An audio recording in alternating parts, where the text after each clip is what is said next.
dedicated to eastern and southern Kentucky. This is WYMT Mountain News Weekend Edition. Good evening, I'm Keaton Hall. Some Kentucky farmers markets are offering a program that can benefit pregnant women. WYMT's Chandler Wilcox details how a few eastern Kentucky markets are getting involved. They call it Fresh RX for Moms, a program that started in Bowling Green and has made its way to eastern Kentucky. They found that the women who were participants in the program had better health outcomes for themselves and for their babies during their pregnancy. 12 different areas in Kentucky have adopted the program. 2 of them are in eastern Kentucky.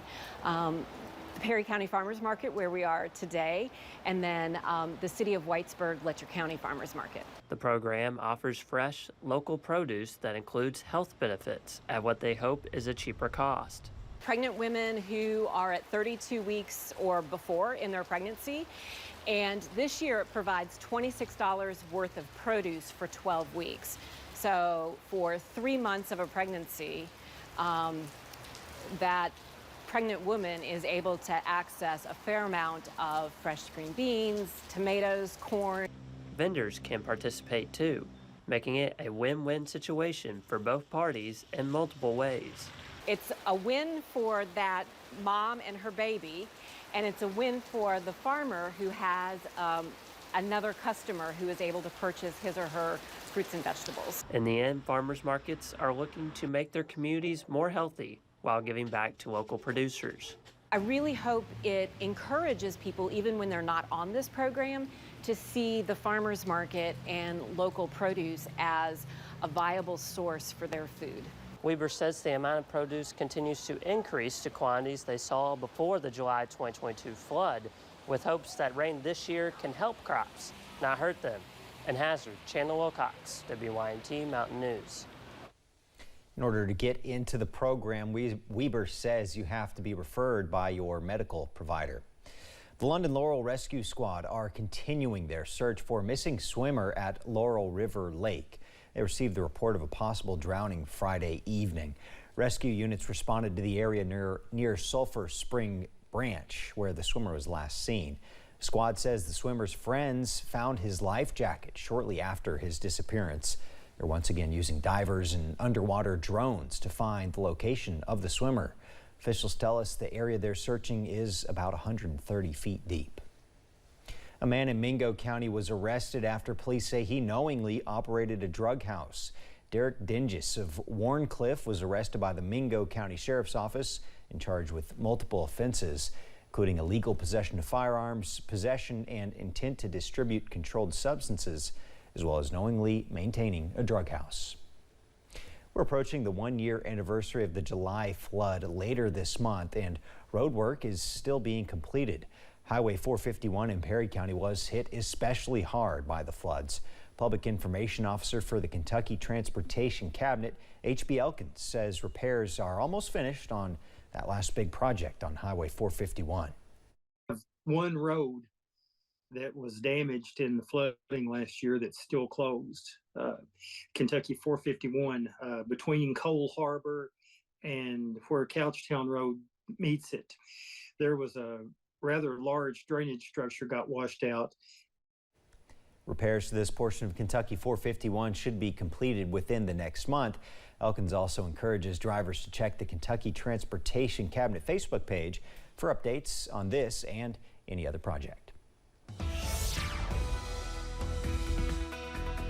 We are still watching out for scattered showers and storms across the mountains as we go into this evening. However, some drier air is not too far away. Here's a look at First Alert Pinpoint Doppler right now, and as you can see, those spotty showers and storms do continue. A heavier shower now near the Whitley and McCreary County line, just to the west of downtown Williamsburg here. Nothing severe, but again, a few heavier showers are going to be possible. Also watching out for a few showers now not too far away from Whitesburg and Letcher County, pushing into portions of Wise County. Just a heads up in downtown Norton, some heavier showers are not too far away. This is all thanks to a cold front that is draped over the mountains right now. As you can see, that blue front that will continue pushing off to the south and east And then we are watching out for this area of high pressure over portions of Iowa. That will also push off to the south and east, and that will bring some drier air to the mountains as we go into tonight, also early next week. Those temperatures below average, middle to upper 70s, 77 in Jackson and Somerset, 72 for Hazard, sitting at 73 right now over in Pikeville. Now, as we go into tonight,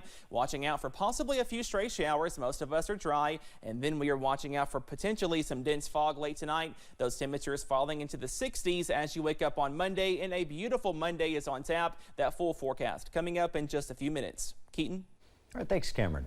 The 4th of July holiday drew hundreds to Lake Cumberland. This year, one family found not only fun in the sun, but a new interpretation of what it means to support the community. Alexa Minton reports.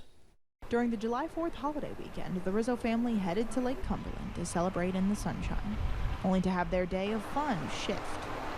Rocco Rizzo has had the same emotional support blanket since he was a baby, but in the midst of the fun, his blanket fell into the lake, sinking as quickly as it was gone.